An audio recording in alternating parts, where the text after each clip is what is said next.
funcionário público é angolano e tem o direito de ter o teu espaço de terra para produzir, porque amanhã quando estiver na reforma vai querer produzir. Agora, com toda a honestidade, estás aqui, um parente seu, alguma vez já foi num banco para ir buscar financiamento para desenvolver a agricultura e teve sucesso? Ok? Você vai me dizer que não tem esses problemas, aqueles problemas. Portanto, tu para desenvolver agronegócio, você tem que ter um suporte do setor financeiro grande. O Brasil esteve com os mesmos problemas, é preciso perceber. O Brasil esteve com os mesmos problemas do desenvolvimento agrícola. O que é que se fez? Criou-se o BNDES. Um BNDES, não menos, não mais, que é o maior banco do Brasil. Esses empresários que estão a vir para cá vão tornar os nossos fazendeiros pequeninos se ele vier com o suporte financeiro do BNDES. As pessoas sabem. Portanto, o que é que nós temos que fazer? Nós não estamos a dizer, nenhum empresário está a dizer, eu em particular... Nós temos um BDA que emprestou muito dinheiro aos estrangeiros, aos nacionais, não pagaram nada. Carlos. O BPC é a mesma coisa, mas Carlos, deixa... O canal para chegar até aí. Pois, eu não sei falar eu sei quem ficou a dever. Eu sei quem ficou a dever. Nós sabemos quem ficou a dever. Mas a verdade é que a nossa dimensão, nós também tivemos os instrumentos. Deixa-me. Há bancos privados. Mas, Carlos, o problema do crédito mal parado dos empresários. Carlos, vamos deixar que Bartolomeu Dias termine. Carlos, a economia tem duas versões. A teoria da economia e a economia real. Nós não temos de descurar isso. E temos que ser realistas. O Carlos está a falar sobre questões de uma teoria que anda ali, que receberam e não funcionaram. Mas o Carlos não está a perceber. Não. O Carlos não está a perceber que é uma economia de sobrevivência. Angola, você empresta dinheiro hoje a um fazendeiro, vai vender, produz o tomate tem um período de duração. Você não tem uma indústria para ele transformar aquele tomate se ficar 3 dias. Ele vai deitar fora. Porque no mercado, aquele que comprava 5 tomates, está a comprar um tomate. Ok? E eu tenho $200 mil de empréstimo do BDA. Então, aquele desgaste que estou a viver, porque o povo ficou sem capital, porque o povo, 85%, é miserável, não é pobre, miserável. Você não consegue fazer o payback do banco. Número 2, os que foram buscar, e o Carlos, como eu, somos angolanos, não é? Ok. Então, o Carlos sabe que no BDA, aquele plano agrão, vai lá saber, já que tem muitas informações, a quem deram 200 milhões, a quem pessoas receberam 200 milhões. Sabes que são empresários? Não, mas deixa eu te perguntar, são empresários? O dinheiro não é dirigido aos empresários, e o Carlos sabe. O Carlos sabe, não pode negar essa verdade. Não pode negar essa verdade. O Carlos sabe que o dinheiro, quando vai para os bancos, se for lá um bom empresário que não é associado e te vira com o Adalberto ontem, você não é capaz de... serás negado o seu dinheiro, o seu financiamento. Você sabe disso. Não vamos descurar. Quem é que recebe dinheiro que é dado ao setor financeiro para apoiar o setor empresarial? Essa é a questão que nós temos que discutir. Sem paixonites aqui, temos que falar com verdade. Eu sou nisso há 40 anos, Carlos. Eu conheço, eu nunca fui da UNITA, nunca fui em partido nenhum. Eu conheço como é que o instrumento funciona. O fracasso do desenvolvimento econômico da Angola tem um nome, falta de estratégia do governo. E esse governo, há 50 anos, do MPLA. Cara, não vale a pena. Se alguém quer falar bem... Eu sou insuspeito de apoiar o governo. Não, tá bom, mas só para concluir, Vieira. A questão do agronegócio, nós não podemos pensar que a sobrevivência do nosso país vai no setor industrial, porque não tem que ser estrangeiro. Os angolanos não fazem nada. Vai no setor agrícola, não, os angolanos receberam dinheiro, não fazem nada. Carlos, então é melhor a gente entregar o país. Porque nós temos que montar uma estratégia que desenvolva, que motive, que agregue todos os setores para que de facto os angolanos se sintam protegidos numa primeira fase, apoiados na segunda fase, para você ter um resultado. Senão tu vais trazer consultores econômicos, não é? Vão levar dinheiro e a quem vem dar consultoria não vai levar nada.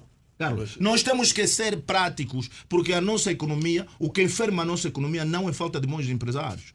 E tu viste que há empresários que saíram, eram pequenos empresários. Deixa-me só concluir. Eram pequenos empresários de esquina. Né? O governo apoiou diretamente e hoje são grandes empresários. Portanto, afinal é possível, né? São angolanos. Então, a questão aqui, pai, nós não podemos dizer que não há internamente a capacidade. Ora, o dinheiro é mal direcionado. Mas, Seja breve, Carlos, para darmos voz a outras figuras aqui também. É, de facto, a ausência de empresários em Angola. Como a ausência de empresários, a ausência de engenheiros, a ausência de médicos. Bartolomeu, eu não estou a dizer que não há.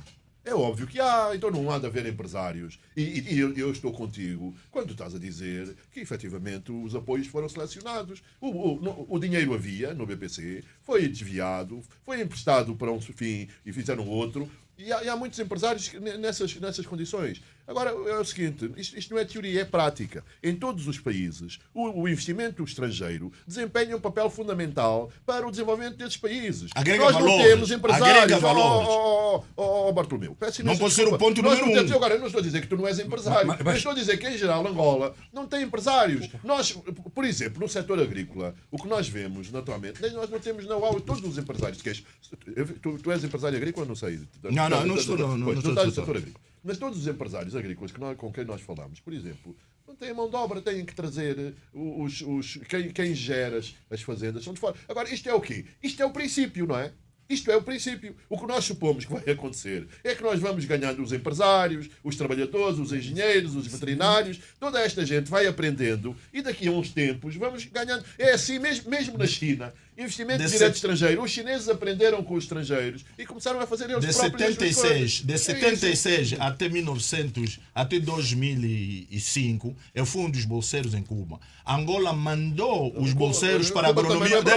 Deixa-me só. O problema é tu aproveitar os teus recursos. Angola, a falha da República de Angola é no aproveitamento dos recursos. Não diga que não há médicos. Você, se tiveres a pagar 200 mil a 300 mil kwanzas, não vais ter bom médico. O agrônomo, se você não atrair os agrônomos para aquele setor para o campo, não vais ter agrônomo. Angola formou. O problema que nós temos aqui, Carlos, nós não acompanhamos. Não, deixa-me só concluir essa parte. Só para, rapidamente. O país sabe que o Ministério tem muitos agrônomos que vieram de Cuba. Hoje já uns estão reformados. Deixa-me só. Muitos são. Mas é um processo. Esta semana houve uma entrevista aqui de uma médica de medicina do trabalho. Deu aqui uma entrevista e disse que em Angola há 140 médicos de medicina do trabalho. Nós estamos sempre a dizer que temos. Saem os anuários das universidades e naturalmente não estou a dizer que nós somos burros. Em um minuto para terminar. Carlos, deixa-me só. A gente anda a pedir para os estrangeiros virem porquê? Porque temos empresários. Não, Carlos, porque você sabes qual é o maior problema? Deixa-me só concluir, depois já deixa falar. Sabe qual é o problema? Quando você quer desenvolver um setor, segue a formação, o treinamento. Isso não é uma questão, isso é política de Estado, Carlos. Não fuja dessa parte. Quando você quer desenvolver o setor agrícola, é o que o Agostinho Neto tinha feito. Mandou os bolseiros para... Não, quando teve um acordo... Deixa-me só falar. Quando mandou os bolseiros para Cuba, foi... Vamos aprender em Cuba. Mas tu achas que Cuba é uma referência para Angola? Naquela altura tem tudo. Não, tá bom. Que não se vai aprender na área médica. Acho que terminou. A Conferência de Berlim fez. Quando entre eles se dividiram a África como se fosse de um bolo, então nós ficamos com esta parte que hoje consideramos nossa, que é de 1.246.700 km². Agora, no nosso caso em concreto, o empresário Bartolomeu Dias, a quem voltamos a saudar, trouxe de facto aspectos muito, muito importantes. Desde 75 que nós nos constituímos num Estado livre, de facto nós não temos estado a gerir alguma coisa que seja em relação à terra. É por esta razão que, sem o mínimo de pejo, nós dissemos que nós éramos dos maiores exportadores do café. Mas nós quem? Nós angolanos nunca produzimos o café. Quando saímos para fora, por exemplo, de Luanda, em qualquer direção onde formos, vamos nos aperceber que dá uma sensação de que as terras não ocupadas, as terras livres, existem em demasia se comparado ao pouco que está ocupado. Então, seria desejável, seria útil, de facto, que as terras não fossem ocupadas apenas pelo capim. Porque sais, por exemplo, do Uqua até a Uís, é o capim que está a ocupar, mesmo quando chove, o único beneficiário é o capim. Então, no mundo global e globalizante, se viessem empresários mas esses empresários não viessem para encher os bolsos daqueles que são os governantes, porque o nosso problema também é este. Vem um empresário, aquele encontrado que é governante não tem absolutamente nada, mas a primeira coisa que vai dizer é: vou-te ceder esta terra e devo ser sócio.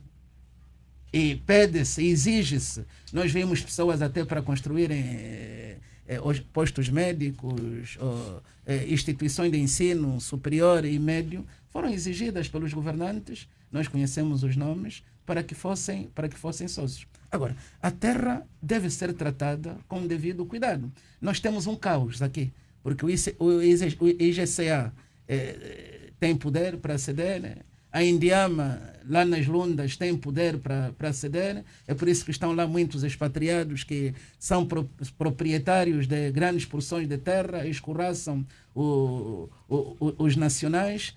O SOBA tem poder para ceder, a administração tem poder para ceder, o governo provincial tem poder para ceder, a GES-Terra, eu não sei se gera mesmo terra ou se gera uma outra coisa. Então, quer dizer, esta problemática da terra deve ser analisada com um sentido patriótico.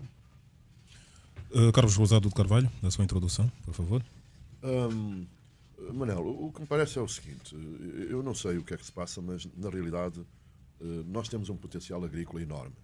Angola, e é reconhecido por todos, tem um potencial agrícola enorme.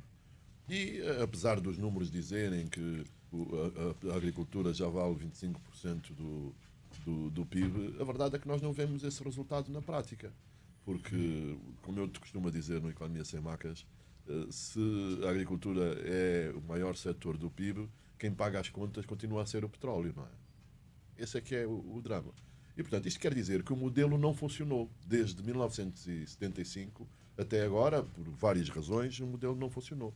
E é preciso fazer alguma coisa para que passe a funcionar e para que o potencial agrícola se torne realidade. É isso que é necessário, em absoluto, fazer. Sendo que tudo o que for feito tem que ser feito com pinças. O Bernardo dizia que as terras são fonte de conflito, aqui e em todo o mundo. Não há um país, provavelmente no mundo, onde as terras não dêem lugar a conflitos. E, portanto, é preciso encontrar esse equilíbrio para que as coisas façam. Ali dizia que nós temos isto tudo o que está a acontecer é, de alguma maneira, uma prova da incapacidade do empresariado nacional. Mas é mesmo isso, não é? Não tenha faltado, pelo menos alguns, não tenha faltado oportunidades. Se nós formos ver, as terras pertencem a alguém, não é? Dizem que é o Estado. Todos têm direito. Tu queres uma terra qualquer, eu não sei até o governo depois como é que vai fazer com as terras, porque todos os governadores, os generais, os ministros são todos donos de terras, ou não? É. Quer dizer, agora, eu não sei se, Bernardo, não sei se está registado. Não é? Nós devíamos conhecer, esse não é? Problema, exatamente. Nós devíamos conhecer o que. E, portanto, as pessoas receberam terras. Se calhar não foram para as pessoas, Bartolomeu, se calhar não foram para as pessoas certas, não é? Mas que os angolanos receberam terras, que os angolanos tiveram todas as oportunidades, não é mentira, ou é mentira? Não, Carlos, parece não corresponder a que os angolanos tiveram a oportunidade de ter terra. Com mas as fazendas antigas dos colónios pertencem a alguém. Naquele foi recuperado. Não, perdão. Não, pertence a alguém. Todos os angolanos têm a possibilidade, não tinham, têm a possibilidade de ter o seu pedaço de terra. Vamos só tentar, onde quiserem. Vamos tentar perceber o que é que o Carlos. Vamos tentar perceber. É só um minutinho, Catumbela, é só um minutinho. Carlos, onde é que queres chegar? Onde é que queres chegar? Dizer que o modelo não funcionou. Portanto, nós temos potencial agrícola e até agora não produzíamos muito, os colónios produziam muito. Enfim, nem todos. O meu pai era cafeicultor antes do 25 de Abril, o meu pai é angolano e produzia café no Quimbel.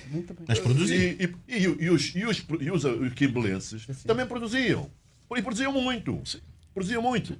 Só que eles produziam porque tinham a certeza que vendiam. Claro, eu lembro-me, eu era miúdo, a minha mãe a arranjar as coisas para os candongueiros, irem para os mercados, venderem as mercadorias e comprarem jinguba, comprarem punga, comprarem todas essas coisas. Portanto, o modelo não funcionou. Agora, qual é que é o modelo que nós vamos adotar, eu não sei, mas é um assunto muito sensível, porque a terra é um assunto muito sensível. Até guerras, não é? Exato. Até fonte de guerras. Mas a verdade é o seguinte, os angolanos tiveram todas as possibilidades, ou pelo menos alguns angolanos tiveram todas as possibilidades. Tiveram e têm. Muito bem, agora sim. Em todo lado, o investimento, em todo lado, o progresso dos países é assim, em praticamente todo lado. Vêm estrangeiros, investem, não é? Trazem dinheiro, trazem tecnologia, trazem know-how de gestão. E isso é positivo para o país. Muito obrigado. Neste caso da terra, e porque é o seguinte, os estrangeiros não vão levar a terra para a casa deles, não é? É impossível. Exato. A terra tem também esta vantagem. Eles não podem pegar no Quimbel e levarem para a Europa, não podem. Mas o que eu quero dizer é, nós temos o potencial. Até agora o modelo não funcionou e, portanto, temos que mudar o modelo. Será que vamos mudar a lei das terras dizendo que a terra já não é propriedade do Estado, pode ser propriedade privada? Eu não sei qual. Está lançada a provocação. Carlos Paim.